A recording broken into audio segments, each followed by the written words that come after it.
പിതാവിൻ്റെയും പുത്രൻ്റെയും പരിശുദ്ധാത്മാവിൻ്റെയും നാമത്തിൽ ആമേൻ. വിശുദ്ധ ലൂക്കാ എഴുതിയ സുവിശേഷം 14 അധ്യായം 27 വാക്യം.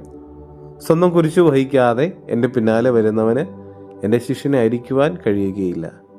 പരിശുദ്ധനും പരിപാലകനുമായ ദൈവമേ, ഞങ്ങളങ്ങേ ആരാധിക്കുന്നു, സ്തുതിക്കുന്നു, മഹത്വപ്പെടുത്തുന്നു.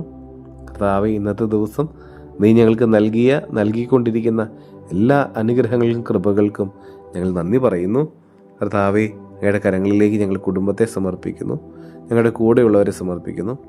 ഞങ്ങളുടെ മാതാപിതാക്കൾക്ക് വേണ്ടിയിട്ട്, പ്രായമായിട്ടുള്ളവർക്ക് വേണ്ടിയിട്ട് ഞങ്ങൾ പ്രാർത്ഥിക്കുന്നു. ഞങ്ങളുടെ കുടുംബത്തിൽ രോഗികളായിട്ടുള്ളവർക്ക് വേണ്ടി പ്രാർത്ഥിക്കുന്നു. ഞങ്ങളുടെ കുഞ്ഞുങ്ങൾക്കും യുവജനങ്ങൾക്കും വേണ്ടി ഞങ്ങൾ പ്രാർത്ഥിക്കുന്നു.